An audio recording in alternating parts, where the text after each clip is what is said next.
मलीर नदी है जहाँ से शुरू होती है, कोहिस्तान का पानी जहाँ गिरता है, जहाँ इकट्ठे होता है, वहाँ पे उन्होंने बहरिया टाउन बनाया है।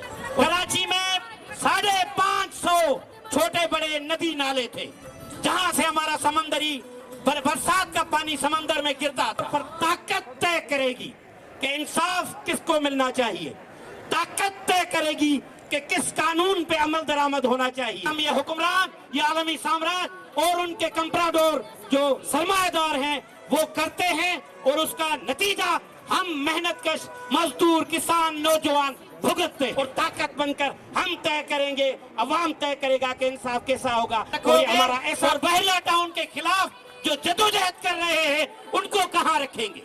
ये जो डैम और कैनाल बना रहे हैं उनको कहाँ रखेंगे? और जो डैम और कैनाल के खिलाफ जदोजहद कर रहे हैं उनको कहाँ रखेंगे? कराची में 550 छोटे बड़े नदी नाले थे जहाँ से हमारा समंदरी बरसात का पानी समंदर में गिरता था। उनमें से आधे से ज्यादा बंद कर दिए हैं मुख्तलिफ कंपनियों ने, वो जो रियल एस्टेट के नाम पर। और ये जो मलीर नदी है जहाँ से शुरू होती है, कोहिस्तान का पानी जहाँ गिरता है, जहाँ इकट्ठे होता है, वहाँ पे उन्होंने बहरिया टाउन बनाया है। और जब समंदर में गिरता है तो उसके बहाव कम हो गया है। गर्मी बढ़ने की वजह से हर साल शदीद बरसातें, अचानक बरसातें आती हैं। तो ये एक पूरी सूरत हाल है। इस सारी सूरत हाल में हमें अलग अलग करना पड़ेगा। करे तुम भरे हम, ये हुक्मरान, ये आलमी साम्राज्य और उनके कंप्राडोर जो सरमाएदार हैं वो करते हैं, और उसका नतीजा हम मेहनतकश मजदूर, किसान, नौजवान भुगतते हैं। आते हैं कानून के ऊपर। पाकिस्तान की पूरी तारीख में अदालतों का काम हमेशा ताकत के आगे झुकता रहा है।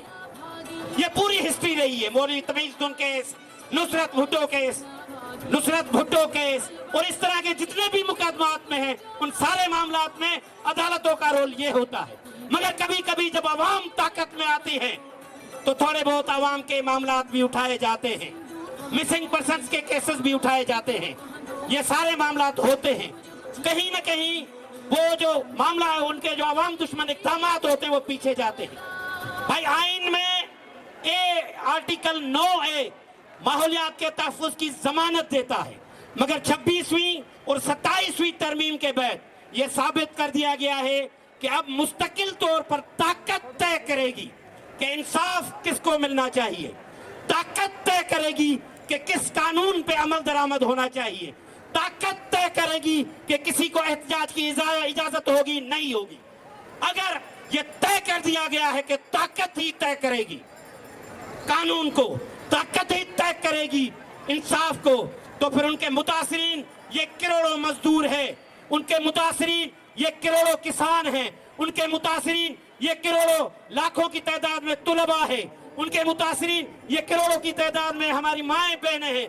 ये फिर इन सबको मिलकर एक ताकत बनना पड़ेगा। और जिस दिन हम ताकत बनेंगे तो उस दिन हम एक ऐसी तरक्की की बुनियाद रखेंगे जो आवाम दोस्त तरक्की हो, जो माहौल दोस्त तरक्की हो, जो किसान दोस्त तरक्की हो, जो औरत दोस्त तरक्की हो। इस तरह और इस तरक्की इससे डरे हुए हैं, और इससे डरते हुए इन सारे लुटेरों को जो ताकत दे रही है वो नफरत की सियासत दे रही है। वो नस्ल की नाम पर, वो ज़बान की नाम पर, वो फिरके के बुनियाद पर। आओ साथियों, इन तमाम नफरत फैलाने वालों को शिकस्त दे। आओ ताकत बने, और ताकत बनकर हम तय करेंगे, अवाम तय करेगा कि इंसाफ कैसा होगा। और ये हमारा ऐसा अदालती निज़ाम जो किसान की मुहाफिज हो, औरत की मुहाफिज हो। आपका शुक्रिया। और जिस दिन हमने तय कर दिया हम इकट्ठे मिलकर ताकत बनेंगे, उस दिन हमारी धरती पर ये तमाम मसाइल हल हो जाएंगे। शुक्रिया।